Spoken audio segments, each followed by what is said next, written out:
we're gonna fight the beast, we would need a good night's rest. We're not going to sleep until this is all over. The rest of your party nods in agreement. Alright, let's get back out into that storm and see what we can find. I found some more iron and made for it's a helmet. You'll need it for the fight when you have finished making your armor.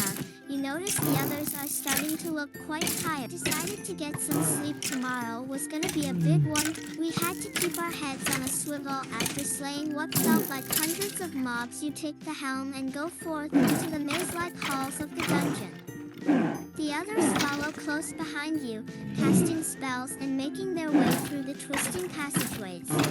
A large chest is sitting in the middle of the room. Its lid is open, revealing several items inside. There is some kind of metal plate, a strange-looking arrow, and a small leather pouch. There was a big problem. You hear a noise coming from above. It sounds like a giant bird is flapping its wings outside. They were waiting to attack once you crossed the threshold. Their fearsome jaws are wide open, and their claws are ready to tear you apart.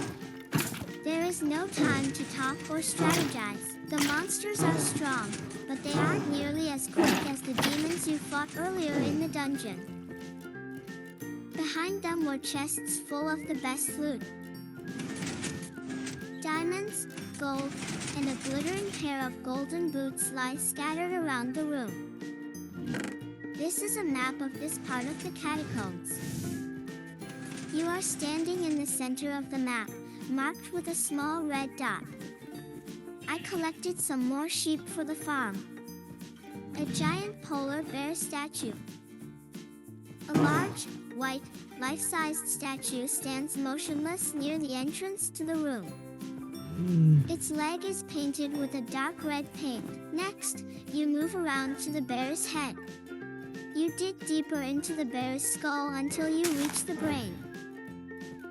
With a single swipe, you paint the bear's head.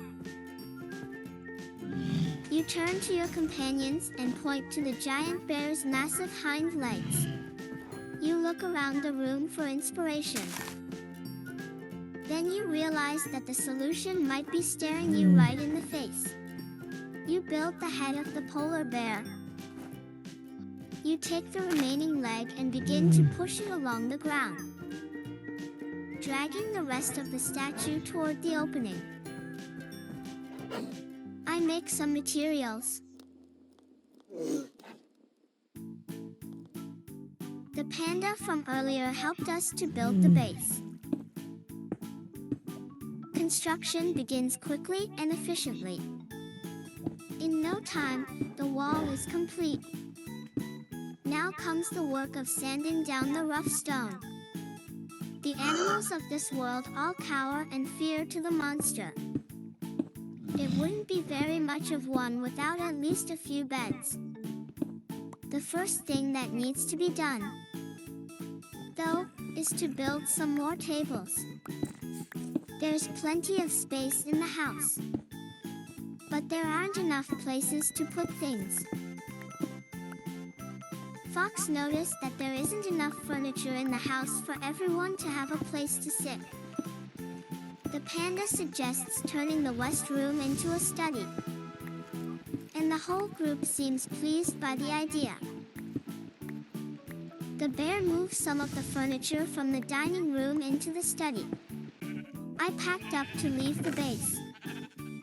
I was going to follow the map from the dungeon. The fox tells me be careful, nods reassuringly, and takes a few steps toward the river.